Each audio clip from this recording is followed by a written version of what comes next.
Құдайдың киелі халқы, Құдай сізді жарылқасын, амандық пен тыныштық болсын. Біздер бүгінгі күнде және әр күнде киелі кітаптан Құдайдың сөзін оқимыз. Лука жазған ізгі хабар 19 тараудан оқиық. Иса Ерихонға келгеннен кейін қаланың ішімен өтіп бара жатты. Сол жерде Закхей есімді бір кісі бар еді. Ол салық жинаушылардың бастығы әрі бай адам болатын. Закхей Исаны қандай екенін көргісі келіп, бірақ қаумалаған халықтың көптігінен, себебі ол аласа бойы болғандықтан, ол ағаштың үстіне мініп, Закхей Исаны көру үшін алға жүріп барып бір тұт ағашын шығып алды. Өйткені Иса сол жермен өтуге тиіс еді. Сол жерде келгенде Иса ағашта отырған Закхайға қарап, «Закхай, тез төмен түс, бүгін мен сенің үйінде болуым керек» деді.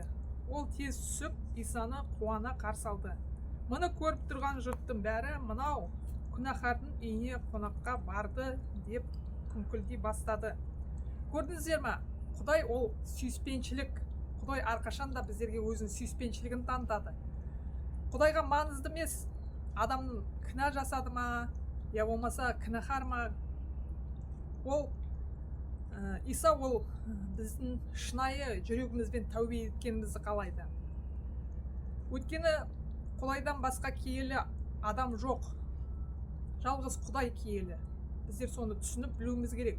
Әрбір адам білмей істеп, біліп істеп, кінә жасап қояды. Сондықтан осы дүниеде бір киелі адам жоқ Құдайдан басқа. Құдай ол кешірімді. Құдай ол біздің кінәмізді бетімізге соқпайды ешқашанда. Құдай ол ешқашанда кінәні құптамайды. Ешқашанда кінә жаса демейді. Бірақ та ол күнәһарлар жақсы көреді. Күнәһарлар шынайы тәубе етіп оған келгенде Құдай айтады, тұр да ары қарай оны істеме дейді. Сондықтан біздер ешқашанда адамның соттаушысы болмауымыз керек. Жаңағы адамдар сияқты. 7-ші аятта жазылған. Олар күңкілдей бастады. Неліктен? Құдай әке айтады, бірінші өзінің көзіндегі бөренені көр, біреудің көзіндегі тікенді көргенше дейді. Сондықтан біздер әрқашанда Құдайдан даналық сұрауымыз керек. Құдай ешқашанда біздерге сен күнәһарсың деп біздерге бетімізден ешқашан соқпайды. Өйткені Құдай ол кешірімді Құдай. Ол айқшағашта өзінің үлкен құнын төледі біздер үшін. Біздер кінәдан бостандық алу үшін. Біздер Құдайдың сөзін ары қарай жалғастыруымыз үшін. Сондықтан Құдай айтады, әрқашанда ризашылықпен маған келіңдер деп. Сондықтан мында жазылып тұр. Иса Закхайға келгенде, Закхай былай айтады, «Мырза, мал мүлкімнің жарысын кәріп қаселерге үлестіріп беремін. Егер біреуді алдап ақысын жеген болсам, оны 4 есе артығымен қайтарып беремін» дейді. Сонда Иса бүгін осы үй ішіне құтқарылу келді.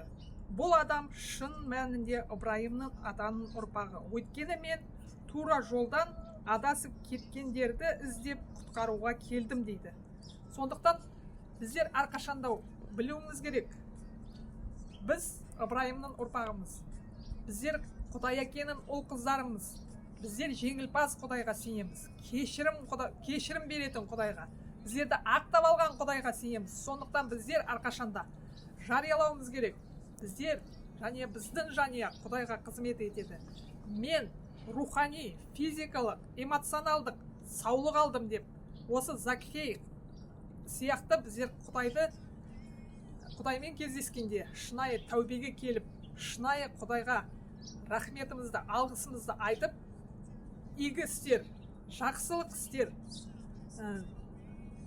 істеуіміз керек. Әрқашанда біздің қолымыздағы нәрсемен өзіміздің бауырластарымызға көмек беріп, жігер беріп, әрқашанда сыйынуымыз керек. Құдай сіздерді жарылқасын, толтырсын, рухани өсірсін, рухани сіздің құлағыңыз, жүрегіңізді ашсын, сіздерге қуаныш берсін, сіздердің денеңіз толықтай саулық алып Құдайды мадақтаңыздар. Иса Масихтың атынан, аумин.